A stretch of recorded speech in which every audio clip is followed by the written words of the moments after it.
Appetite has been coming up more frequently in the discussions with the GLP-1 medications. And so appetite control, hunger control is on everybody's mind. And so let's talk about it. I think there's some good tidbits that I can share that'll help you guys out and make better decisions for yourself. Quite a few of my patients, for example, have a lot of problems with appetite. Like they will go through times when they're just ravenously hungry. They just can't control their hunger. They want to eat, and they end up, if they're in the kitchen, if they have a day off, they'll be back and forth to the fridge, stuffing their face, eating something, or they're out and they're, constantly getting food and snacking, etc. And yeah, that's problematic, obviously, because we know we don't feel good with it, and we don't sleep good that night. We probably end up snoring really heavy, having really restless sleep because of tossing and turning, blood sugar problems, blood pressure problems. And the more we eat, the more hungry we get, acne, breakout, all of that stuff. So some people will turn to medication to help them control their appetite. Some people just are down on themselves. Number one, the best thing that you can do for yourself, if you do binge, if you do have moments where you're super, super hungry, don't be hard on yourself. Try to embrace yourself. Try to love yourself. Try to just be so super, super accepting. Be that awesome friend that says, hey man, that sucks, dude, but it's okay. There's nothing wrong with it, It's just, you have a day where you're just super, super hungry, and just, some days are gonna be like that. You win some, you lose some. That love, that compassion, that understanding goes a long way. It'll prevent you from being so hard on yourself where you say, all right, well then screw it, tomorrow I'm just gonna eat even more. Tonight I'm gonna eat even more. I already ate really bad. Tonight I'm gonna finish a fifth of whiskey. We definitely wanna avoid that. We don't want you having a fifth of whiskey just because you felt so bad about eating so much. So number one, embrace yourself, love yourself, give yourself a little, self-hug. Because it has to start there, right? The reason it has to start there, because now from an embracing position, from an accepting position, you can say, okay, what can I do? What could have led to it? Oftentimes, the number one thing that I think leads to crazy appetites in my patients is often stress. And sometimes it takes a day or two for the stress to manifest. Most of the time, it seems like 2 or 3 or 4 days of stress back to back. And then finally the 4th or 5th day or whatever, the stress is so much that my patient's just hungry, ravenously hungry. They just can't control it. The stress levels were high, the cortisol level was high, that shoots up the insulin, the blood sugar gets low, the insulin receptors, everything changes, or so we're told. That's the way it works. And then you just get crazy hungry, and then you start eating. And you're not gonna eat carrots, you're gonna eat stuff that's really satiating, that's really makes you feel good, which then makes your blood sugar spike, and then it crashes, and then of course it gets even worse. So stress management, anytime you feel that level of stress, if you can check in with yourself, there are really good apps that can actually ping you 3 or 4 times a day. Hey, what's your stress level? Just for a moment, you get this message, you're like, oh, my stress is actually really high.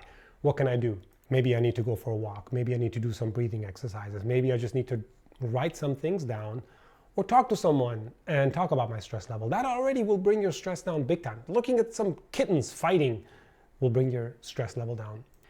The other one that probably is a big contributor is what you eat. So for example, my patients who are eating kind of carbier meals, they tend to have bigger problems with sudden sugar spikes. And so that's gonna make them hungry, like their hunger comes out of nowhere. I love what the glucose goddess says about hunger. For example, if you eat a meal, you should be able to go about 4 to 5 hours without needing to eat. It's not to say that you're not hungry, you could still be hungry, but you shouldn't be hangry. Even this morning when I woke up, I had a pretty good size breakfast, and about 2 hours later I got kind of hungry, but it was something I totally could ignore, and it disappeared. And I didn't eat until just a couple hours ago, so it's already 3. So I did okay, I was able to maintain my hunger. I wasn't hangry or anything like that. I wasn't shaky. Those are signs that probably something you ate maybe affected your blood sugar levels. Of course, stress could cause it as well, as I said, but it could just be something you ate. You might say, okay, I eat really well and my stress is controlled. Well, there's other things that can be helpful. The glucose goddess also talks about food order, and many physicians have talked about food order for years. You don't want to start your meal with something super greasy, heavy, or super carby or sugary. which is why we tell patients try to avoid OJ in the morning, because usually that's the first thing you'll drink, or like a really heavy pancake, something really sugary. What are those, Pop-Tarts? Oof, loved those when I was a kid. But yeah, when you have that in the morning, when you have those in the morning, you're setting yourself up for just a crazy hunger roller coaster for the rest of the day. So that's why we say food order matters. Like, try to eat something a little bit more fiber, a little bit with more fiber or more protein, and then add in some of the fat, and then try to do the carb. And that usually will help you control your blood sugar. Other things that can help is chewing. Chewing a little bit longer can be very effective. I am somebody who devours my food, and so chewing has always been something incredibly important to me, and I've been working on it for years. Eating slower and chewing can be incredibly helpful because it also gives you a bit of a divide. So if you have the food, like let's say you have the starter, maybe a salad, something in the middle, the main dish, and then the dessert. Well, at least the dessert and the main dish are gonna have some space between them, as opposed to if you eat everything super fast, you're gonna get this crazy fast spike in your blood sugars. It's too much. So eating slow can be helpful, and of course chewing will slow it down. That's why we always say try to eat with other people, try to eat in a social setting, and talk, have a conversation while you're eating. Every time I go back to Spain, it's always great because for one meal, we're sitting there for 2 hours eating. It's crazy, forever. It's wonderful, actually, but I have to get used to it. Finally, I'll say for a few of my patients, especially those who are already a little bit insulin resistant, we do try to get them to actually move and exercise after a meal. So one of the things that we get them to do, you got to go for a walk. You got to do some exercises. We give them some exercise bands and we have them start doing some stuff immediately after a meal, which is not that pleasant for some people, but you get used to it. You eat something, especially when you know it's a little bit carbier, you're like, all right, time to do some exercise bands, time to go for a walk. And it's really great. Definitely flattens their blood sugars quite a bit and controls their appetite and controls their hunger. So I hope this is helpful.